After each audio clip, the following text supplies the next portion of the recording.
உலகத்துக்கு நாகரிகம் சொல்லி கொடுத்தா, அது சொல்லி கொடுத்தா, இது சொல்லி கொடுத்தா அவன் சொல்லிட்டு இருக்கான். இன்னைக்கு என்ன கிழமை? சனிக்கிழமை வந்துட்டு இப்ப எல்லா நாட்டிலையும் வந்துட்டு இதே இதெல்லாம் இருக்கு. கவனிச்சிருக்கீங்களா? சனி ஞாயிறு திங்கள்ங்கிறது இங்க சாட்டர்டே தானே, இங்க சனிக்கிழமை தானே, சாட்டர்டே தானே, ரெண்டும் ஒரே போல் தானே. எல்லா நாடுகள்லயும் 7 நாள் தான் வாரத்துக்கு. கவனிச்சிருக்கீங்கல்ல இல்லீங்களா? முதல் நாள் என்ன வாரத்துக்கு? ஞாயிற்றுக்கிழமை. இது எங்கேயாவது மாறுதா? பைபிள்லயும் முதல் நாள் தான், உலகம் முழுக்க முதல் நாள். சனிக்கிழமை கடைசி நாள். இந்த நாளுக்கு என் பேர் வச்சுன்னு எந்த மொழியில சொல்லியிருக்கானா? எந்த மொழியிலாவது கணக்கு இருக்கா? கிடையாது. நீங்க வந்துட்டு உங்களுடைய கைபேசி எடுத்து அப்புறமா எடுத்து பாருங்க.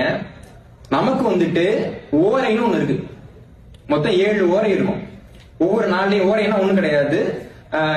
நம்ம பூமியின் மேல ஒவ்வொரு கிரகத்தினுடைய இதுவும் ஆதிக்கமும் 1 மணி நேரம் இருக்கும். 1 மணி நேரம் இருக்கும். அடுத்த கோளோட ஆதிக்கம் வரும், அடுத்ததோட ஆதிக்கம் வரும். இப்படி இன்னும் 7 கோளுக்கு ஆதிக்கம் பிரிக்கிறாங்க. பிரிச்சு அவங்க ஆர்டரா எழுதுறாங்க. எழுதுறப்போ அதுல வந்துட்டு முதல்ல வரக்கூடியது ஞாயிறு. தமிழரோட காலக்கணக்கு முழுக்க முழுக்க சூரியனை தான் அடிப்படையாக கொண்டிருக்கும். யுகம்னா என்ன சூரியனை வச்சு தெரிஞ்சுக்கலாம், மாசம்னா என்ன சூரியனை வச்சு தெரிஞ்சுக்கலாம், கிழமைனா என்ன சூரியனை வச்சு தெரிஞ்சுக்கலாம். ஆங்கிலேயர்களுக்கு அத்தனை 12 மணிக்கு நாள் பிறகுது. தமிழர்களுக்கு காலைல 6 மணிக்கு சூரியன் உதிக்கிறப்பதான் நாள் பிறகுது. சூரியன் வச்சுதான் நம்ம காலக்கணிப்பு பண்றோம். ஞாயிற்றுக்கிழமை காலையில 6 மணிக்கு முதல் ஓரை வந்துட்டு ஞாயிறுங்கிற ஓரையில நமக்கு ஆரம்பிக்கும்.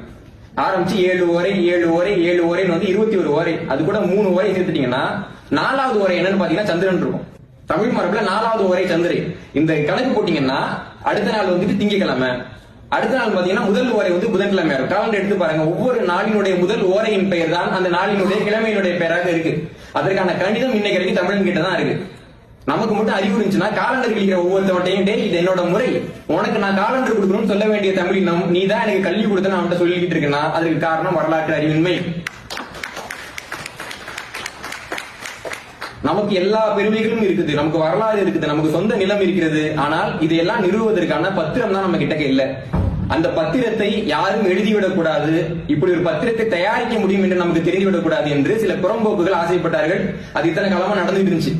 ஆனால் அது இனியும் நடக்கக்கூடாது என்பதுதான் எங்களுடைய விருப்பமும் அது உங்களுடைய ஆசையாகவும் மாறி இருப்பதுல எனக்கு மகிழ்ச்சி. நன்றி.